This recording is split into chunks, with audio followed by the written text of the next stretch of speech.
Hey guys, chapter 9, lesson 6 is what we're doing today, which is evaluating expressions. We learned what an expression was yesterday. It does not contain an equal sign.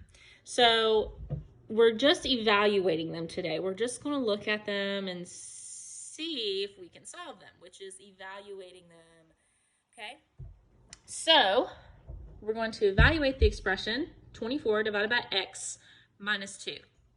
And if x equals 8. So what we're doing is we're taking that x and replacing it with the number that it's giving us. So x equals 8. So we're putting 8 in there. And then we can actually look at it and evaluate it. We can say, okay, 24 divided by 8 equals 3. 3 minus 2 equals 1.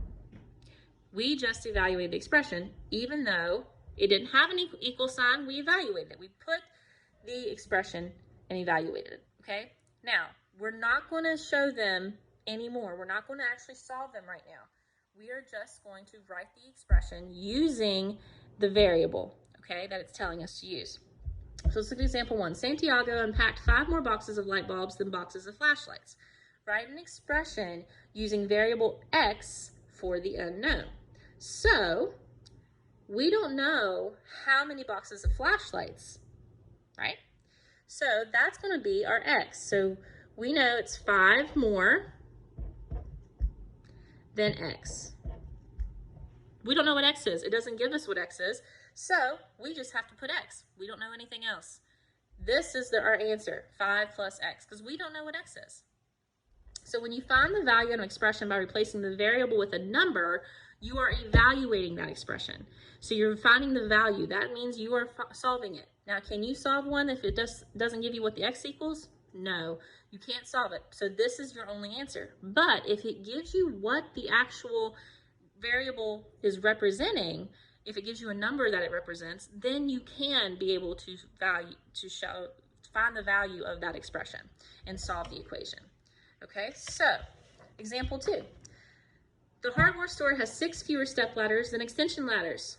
There are y extension ladders. Write an expression and evaluate if y equals 10. So it has 6 fewer. So that means that we have y minus 6. Okay, fewer is a key word saying it's subtraction. So it says y equals 10 over here. All right, well, we got to replace our y then. So 10 minus 6 would be 4. There's our answer. Example 3. Owen looked at a set of 4 pliers. His dad looked at a set that had S times as many pliers plus 3 more. If S equals 2, how many pliers were in the set Owen's dad looked at? So let's look. It says 4, and then he looked at a set that had S times, so we know it's times S, and plus 3 more. So this is our expression. It tells us S equals 2, so we have to replace that S with 2. So 4 times 2 plus 3. 4 times 2 is 8 plus 3 equals 11. And there's our equation.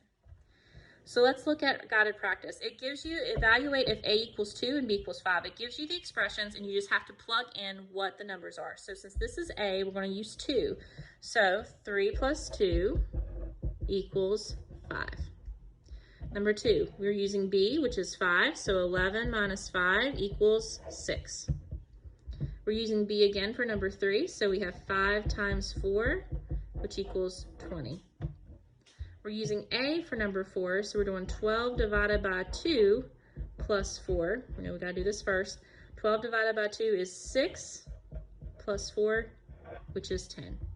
Okay, so you're plugging in those numbers for the variables. Go ahead and get started on that. If you have any questions, please let me know.